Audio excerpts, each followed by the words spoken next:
हर हर महादेव दोस्तों, मेरे चैनल में आपका स्वागत है। भोलेनाथ की कृपा आप सब पर बनी रहे। दोस्तों, सभी स्त्रियां साल भर इस त्यौहार का इंतजार करती हैं। करवा चौथ के दिन अखंड सौभाग्य की प्राप्ति के लिए निर्जला उपवास करती हैं। रात में माता पार्वती, भगवान शिव, गणेश, कार्तिक भगवान की पूजा करती हैं।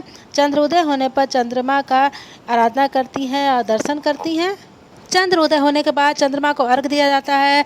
चलनी से चंद्रमा का दर्शन किया जाता है। उसी चलनी में दिया रख करके पति के मुख का दर्शन किया जाता है। इस प्रकार से पूजा आराधना करके पति की लंबी आयु की कामना की जाती है। करवा चौथ की आप लोग को हार्दिक शुभकामनाएं। दोस्तों, 2024 में करवा चौथ का त्यौहार 20 अक्टूबर को मनाया जाएगा। इस वीडियो के माध्यम से हम लोग करवा चौथ की कथा सुनेंगे। हेलो दोस्तों, मेरे चैनल में आपका स्वागत है। मेरा वीडियो पसंद आए तो लाइक कीजिए, सब्सक्राइब कीजिए। नमस्कार।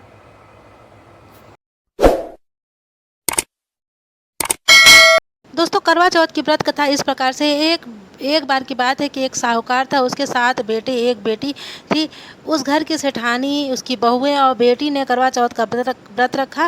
रात में साहूकार के लड़के जब भोजन करने लगे तो उन्होंने अपनी बहन को भी भोजन करने को कहा। तब उसकी बहन ने कहा कि आज मैंने करवा चौथ का व्रत रखा है, वो चांद को अर्घ देने के बाद ही खाना खा सकती है। भाई सब अपने बहन से बहुत ही प्यार करते थे। वो अपनी बहन को भूखा नहीं देख पाए तो वो नगर के बाहर गए, पहाड़ी पर गए, वहाँ उन्होंने अग्नि जला दी। अग्नि जला करके अपनी बहन के पास आए। बहन को चलनी में से उस अग्नि के प्रकाश को दिखाते हुए बोला, देखो चांद निकल गया है, तुम भोजन कर लो। भाइयों के ऐसा कहने पर साहूकार की बेटी ने अपनी भाभी से कहा, भाभी देखो चांद निकल गया है, आप भी अर्घ दे करके भोजन कर लो। ननद की बात सुन करके उनकी भाभीयों ने कहा कि यह आपका चांद है, हमारा चांद आने में बहुत समय है। साहूकार की बेटी भूख से व्याकुल थी। वो उसी चांद को देख करके अर्घ दे करके भोजन करने बैठ गई। जैसे उसने पहला निवाला खाया, उसे छींक आ गई। दूसरा निवाला खाते ही उसके खाने में बाल निकल गया। जब तीसरा कौर उसने खाया तो उसके ससुराल से बुलावा आया कि उसका पति बहुत ही बीमार है, वह जिस भी हालत में हो तुरंत अपने ससुराल पहुँचे। उसे विदा कराने के लिए उसकी माँ ने जब बक्से खोले तो कपड़े निकाले, सारे कपड़े काले पड़ गए थे। दूसरा बार जो कपड़ा निकाला, बक्सा खोला तो सारे कपड़े सफ़ेद निकले। तो बेटी बोली, माँ तुम यह सब रहने दो, मैं जा रही हूँ। माँ घबरा कर बेटी से बोली, बेटी रास्ते में जो भी छोटा बड़ा मिले सबके पैर पड़ती हुई जाना। कोई बूढ़ी सुहागन मिले उनका आशीर्वाद ज़रूर लेना, तो वहीं पल्ले में गांठ लगा लेना, बेटी सब ठीक हो जाएगा। बेटी ने कहा ठीक है माँ। वह अपने ससुराल के लिए निकल पड़ी। रास्ते में उसे जो भी मिला वो सबके पांव छूती गई। सब ने कहा सुखी रहो, पीहर का सुख देखो और खुश रहो, ऐसा आशीर्वाद सभी लोगों ने दिया। वो अपने ससुराल पहुंची। ससुराल के दरवाजे पर छोटी ननद खेल रही थी। जब उसने उसके पैर छुए तो आशीर्वाद दिया कि सौभाग्यवती रहो, पुत्रवती रहो, सुहागन रहो और बूढ़ी सुहागन हो। यही सुनते ही उसने अपने पल्ले में गांठ बांध ली। फिर घर के अंदर गई तो जमीन पर अपने पति को मरा हुआ शरीर का लेटा हुआ देख करके उसे ले जाने की तैयारी होता देख करके वो बहुत रोई, बहुत चिल्लाई। जैसे ही उसे लोग ले जाने लगे, रोती हुई बोली, चिल्लाती हुई बोली, मैं इन्हें नहीं ले जाने दूंगी। फिर भी जब लोग नहीं माने तो बोली, मैं भी इनके साथ चलूंगी। उसके न मानने पर सब लोग बोले कि चलो इसको भी साथ ले चलो। उसके पति को जलाने का समय जब आया तो बोली, मैं इन्हें नहीं जलाने दूंगी। तब सब लोग बोले, पहले तो पति को खा गई, अब उसकी मिट्टी भी खराब कर रही है। लेकिन वह नहीं मानी। गांव और उसके परिवार के सभी लोगों ने निर्णय लिया कि इसे यहीं पर रहने दो, इसके लिए यही एक झोपड़ी बनवा दो। वो अपने पति के साथ उसी झोपड़ी में रहने लगी। पति की साफ सफाई करती, उसके पास बैठी रहती।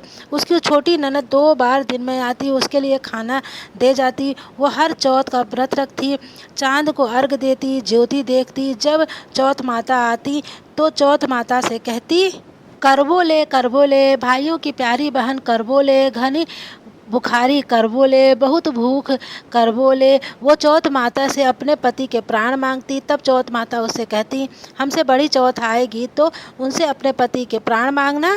ऐसे एक एक करके चौथ माता आती गई। यही सभी को चौथ माता कह करके चली गई। अश्विनी की चौथ बोली, तुझसे कार्तिक की चौथ माता करवा चौथ माता नाराज हैं, वह तेरा सुहाग लौटाएंगी। जब करवा चौथ आने वाली थी तब उसने अपनी छोटी ननद से पूरे श्रृंगार और सुहाग का सामान मंगवाया। उसकी सास ने सोचा कि पता नहीं इन सामान का क्या करेगी, इतना सामान मंगवा रही है।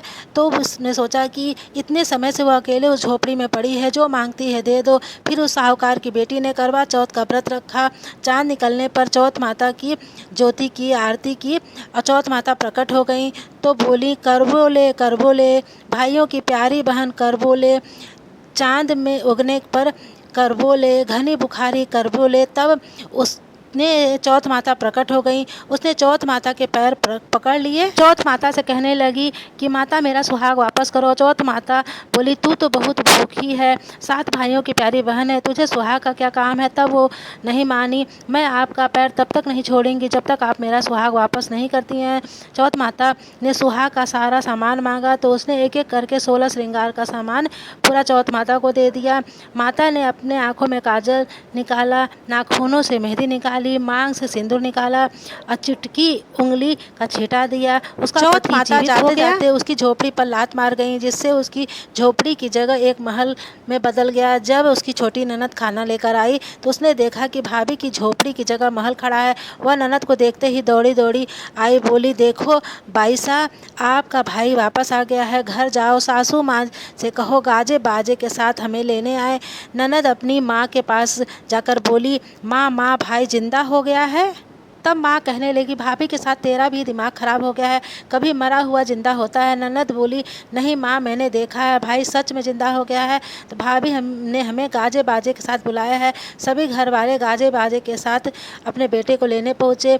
बेटे को जिंदा देखकर सास बहू के पैर छूने लगी, बहू सास के पैर छूने लगी। वो बोली, देखो माँ, आपका बेटा वापस आ गया। सास बोली, मैंने तो साल भर पहले ही इसे भेज दिया था, वो तो तू थी जो इसे वापस ले आई। चौथ माता, जैसे साहूकार की बेटी के साथ आपने पहले किया वैसा किसी के साथ मत करना। जैसे आपने बाद में उसे सुहाग दिया वैसे सबको देना। सब पर कृपा बनाए रखना, सबको सौभाग्य समृद्धि प्रदान करना। ये थी चौथ व्रत कथा। दोस्तों, कथा कैसी लगी कमेंट जरूर करिए। कमेंट बॉक्स में लिखिए हर हर महादेव। नमस्कार, मिलेंगे अगले वीडियो में।